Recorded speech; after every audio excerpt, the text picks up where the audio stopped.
காட்சியில் உங்களுக்கு என்ன புரிய வந்தது? ஹஸ்ரத் இப்ராஹிம் அலைஹிஸ்ஸலாம் அவர்கள் துவா செய்தது புரிய வந்தது ஹுசூர். ஹஜ்ரத் இப்ராஹிம் அலைஹிஸ்ஸலாம் அவர்கள் எவ்வளவு காலம் முன்பு பிறந்தார்கள்?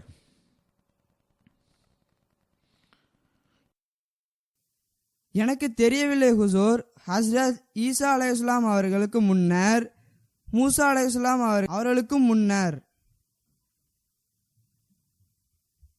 4000 வருடத்திற்கு முன்னர் அவர்கள் தோன்றினார்கள். 4000 வருடத்துக்கு முன்பு அவர்கள் செய்த ஒரு துவா 4000 வருடங்களுக்கு பிறகு ஏற்றுக்கொள்ளப்பட்டது. நீங்கள் சில துவாக்களை செய்துவிட்டு எங்களுடைய துவாக்கள் ஏற்றுக்கொள்ளப்படவில்லை என்று கூறுகின்றீர்கள். எனவே ஜமாத்திற்காக செய்யப்படும் துவா அல்லது ஜமாத்தோடு தொடர்புள்ள துவாக்கள் அது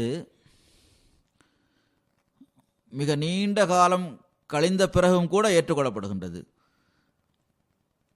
இங்கு அகமதியத்திற்கு உள்ள எதிர்ப்பு குறைந்து விட வேண்டும், எளிதான நிலைமை ஏற்பட வேண்டும் என்று நீங்கள் துவா செய்தீர்கள் என்றால் அது உடனடியாக நிறைவேற வேண்டும் என்பதல்ல.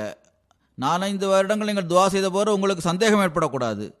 ஒரு மனிதனுடைய வாழ்நாள் 60, 70, 80 வருடங்கள் இருக்கும். எனவே அவர் ஒரு 5-6 வருடங்களில் தான் நினைத்ததை இறைவனிடமிருந்து கேட்டு பெற்றுவிடுகின்றார். ஆனால் சமுதாய வாழ்க்கையை பொறுத்தவரையில், ஜமாத்துடைய வாழ்க்கையை பொறுத்தவரையில் நூற்றுக்கணக்கான ஆண்டுகளுக்கு பிறகு அது தொடர்பாக செய்யப்படும் துவாக்கள் கபூலாகின்றன.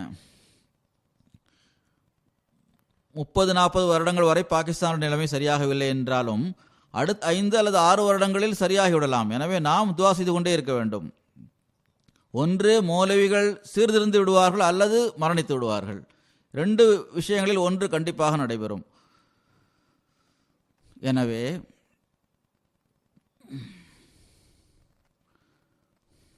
ஹஜ்ரத் இப்ராஹிம் அலைஹிஸ்ஸலாம் அவர்கள் செய்த துவா அவருடைய சந்ததிகளுக்கும் பிறகு அந்த சந்ததிகளின் சந்ததிகளுக்கும் சென்று சேர்ந்திருக்கின்றது. அது ஈசா அலைஹிஸ்ஸலாம் அவர்களும் கூட அவர்களுக்கு பிறகு 2500 வருடங்களுக்கு பிறகு, இப்ராஹிம் அலைஹிஸ்ஸலாம் அவர்களுக்கு பிறகு 2500 வருடங்கள் கடந்த பிறகு ஈசா அலைஹிஸ்ஸலாம் அவர்கள் பிறந்தார்கள். ஆக இந்த துவாக்களுடைய தாக்கம் மிக நீண்ட காலம் வரை சென்று கொண்டே இருக்கும். நான் கூறியது நீங்கள் புரிந்து கொண்டீர்களா?